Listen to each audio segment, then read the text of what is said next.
यति बेला चाहिँ हामी यो सागा सीमा रहेको शिनरिन पार्कनिर आएको छौँ।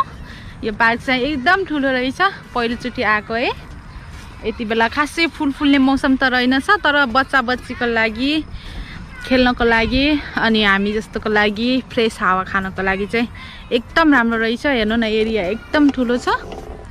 यो एरिया नै एकदम ठुलो छ, बच्चाहरू खुब खेल्दो रहेछन् यहाँनिर आएर। हाम्रो बाबुहरू पनि हो वहाँ पारीतिर, बाबु र बाबुको ड्याडी चाहिँ त्यहाँ खेल्दैछन्।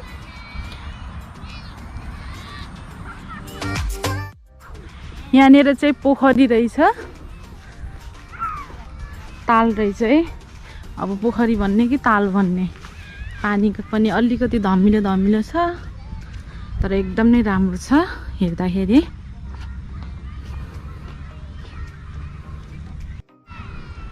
यो पार्कको चाहिँ एरिया चाहिँ एकदम ठुलो के, कतियो पुरा दिनभरि डुले गरे पनि नसकिएला जस्तो छ। म चाहिँ यति बेला यो तालको छेउछेउमा हिँडिरहेको छु। एकदम गोलो रहेछ यो ताल, सरर गोलो छ है यसको आकार चाहिँ। अब यहाँनिर चाहिँ त्यहाँ पारी चाहिँ पुल रहेछ, म त्यहाँनिर जान्छु।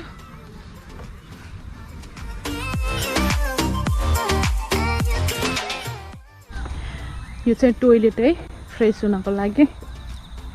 जापानमा चाहिँ बढी मलाई राम्रो लागेको चाहिँ जहाँ पनि जतासुकै जाउँ है, मजाले टोइलेट चाहिँ एकदम कहाँ होला के होला भनेर खोजिराख्नु पर्दैन।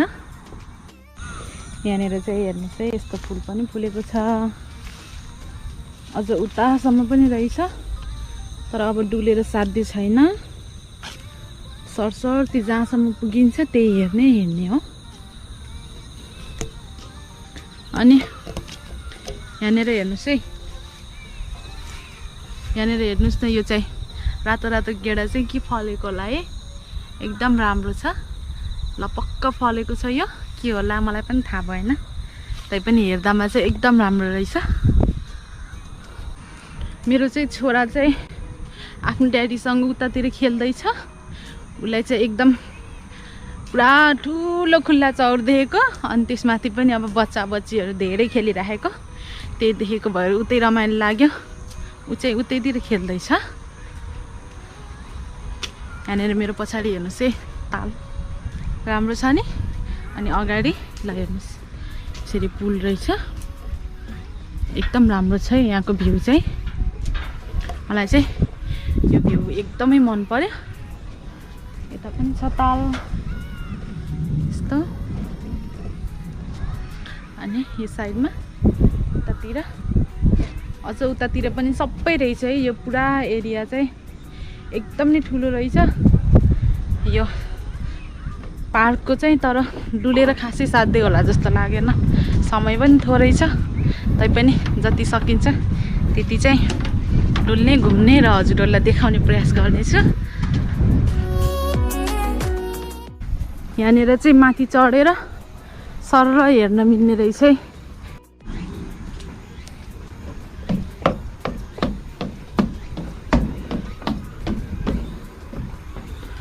यहाँबाट पनि सरर भ्यू हेर्न मिल्दो रहेछ। यतातिर ताल छ, अनि अगाडि चाहिँ ठुलो चौर छ। यो साइडमा चाहिँ एकदम ब्युटिफुल छ त हो यो ताल।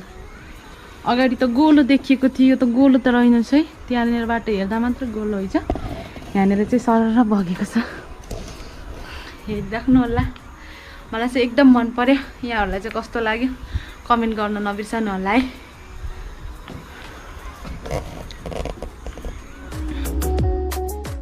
पुरा चराचुरी कराको आवाज पनि सुनिन्छ, एकदम आनन्द लाग्दो ठाउँ रहेछ। पारी पारी पनि पुल रहेछ, तर त्यता चाहिँ म जानु अलि नसक्ने अवस्था। यहाँनिर चाहिँ हेर्नुहोस् जङ्गल छ।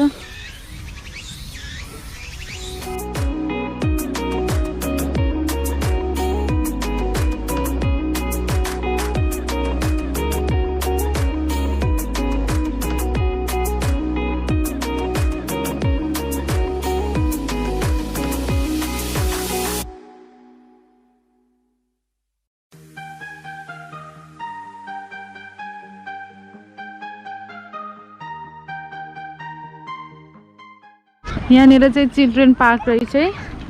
केटाकेटीलाई चाहिँ मजाले टाइम पास हुँदो रहेछ। जे खेले पनि रहेछ ल। बालुवा खेले पनि छ, अर्को के भन्छ त्यसलाई चिप्लेटी खेले पनि छ। हाम्रो बाबु चाहिँ हो त्यहाँ पारी छाडेको उसलाई एक्लै खेलेर बसोस् भनेर मजाले खेलेर बसिरहेछ। म चाहिँ उसलाई लिनको लागि हिँडेको छु। आयान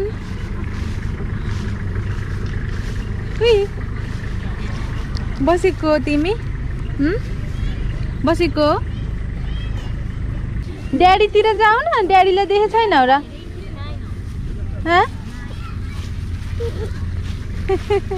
अझ हिँडिरहेछ अनि खुसी भइरहेछ। घाँसले डिस्टर्ब गरिरहेछ कि उसलाई। बाबु यता आयान आयान यता आऊ न, आऊ यता आऊ।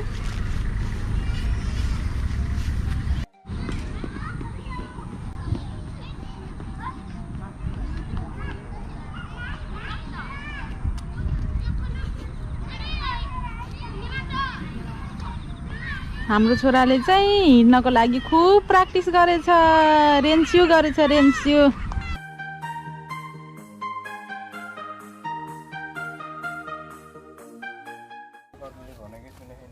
बालुवा नै खेलाउने रे, आफ्नै रात चलिरहेछ।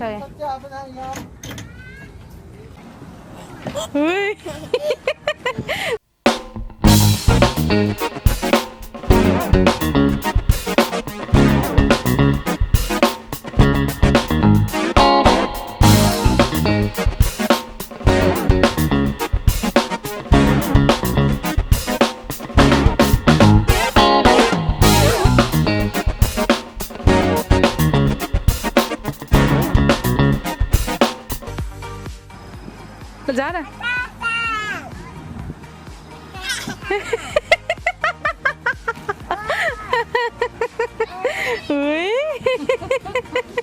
हेर न अझ कसरी हेरेको।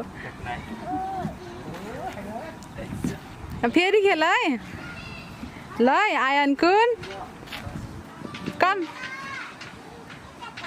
आऊ आऊ के उसले फेरि एउटा राम्रो मान्छे देख्न हुन्न, उतै हेरेको हेरे गर्छ। त्यसरी जोर खेल्ने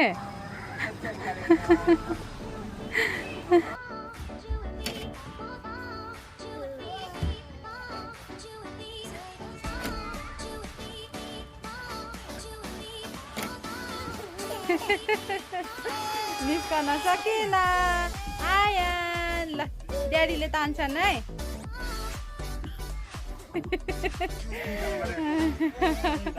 गम्बरे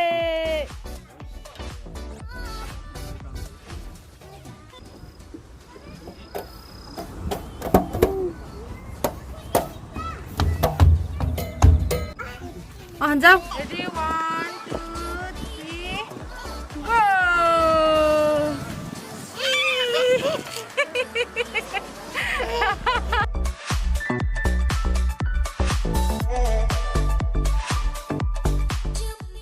अब चाहिँ हामी यो सिन्ड्रिन पार्क घुमेर फर्किन थालेको। यहाँहरूलाई चाहिँ हाम्रो भिडियो कस्तो लाग्छ त्यस्तै कमेन्ट छाड्न नबिर्सनु होला। अब भने आजको लागि बिदा हुन्छ।